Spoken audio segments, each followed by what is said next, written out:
يعود الأب إلى البيت من العمل في وقت متأخر مرة أخرى. متعبا ومنزعجا، وجد ابنه البالغ من العمر 5 سنوات ينتظره عند الباب. سأل الصبي الصغير: بابا، هل لي أن أسألك سؤالا؟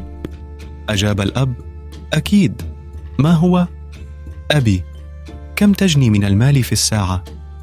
قال الأب بغضب: هذا ليس من شأنك، ما الذي يجعلك تسأل مثل هذا الشيء؟ توسل الصبي الصغير: أريد فقط أن أعرف، من فضلك أخبرني، كم تجني في الساعة؟ رد الأب: إذا كان يجب أن تعرف فأنا أجني 20 دينارا في الساعة. أجاب الطفل الصغير برأسه منحنيا: أبي، هل يمكنني اقتراض منك 10 دنانير من فضلك؟ كان الأب غاضبا.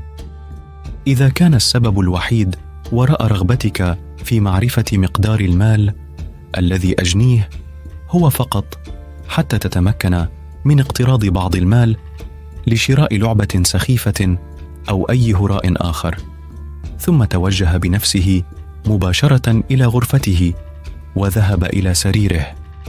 فكر في سبب كون ابنه أنانيا جدا. أنا أعمل لساعات طويلة وشاقة كل يوم، وليس لدي وقت لمثل هذه الألعاب الطفولية.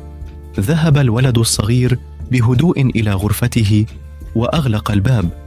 جلس الأب وبدأ يزداد جنونا بشأن استجواب الصبي الصغير. كيف يجرؤ على طرح مثل هذا السؤال فقط للحصول على بعض المال؟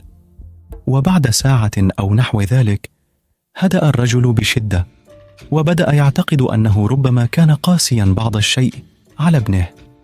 ربما كان هناك شيئا كان بحاجة حقا إلى شرائه بمبلغ 10 دنانير، ولم يطلب المال كثيرا. ذهب الرجل إلى باب غرفة الصبي الصغير وفتح الباب، فسأله: هل أنت نائم يا بني؟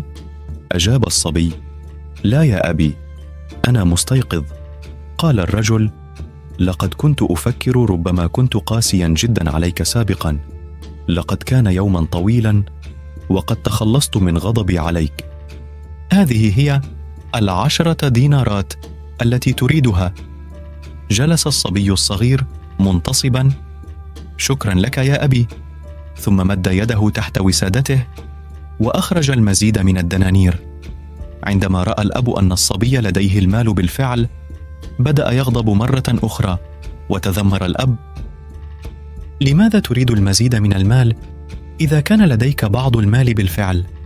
أجاب الطفل الصغير: لأنني لم يكن لدي ما يكفي، ولكن الآن لدي 20 دينارا. هل يمكنني شراء ساعة من وقتك؟ يرجى العودة إلى البيت في وقت مبكر غدا. أود تناول العشاء معك. انسحق الأب وحضن ابنه الصغير. لا ينبغي لنا أن ندع الوقت يفلت من بين أصابعنا دون قضاء بعض الوقت مع الأشخاص الذين يهموننا حقا، وأولئك القريبين من قلوبنا.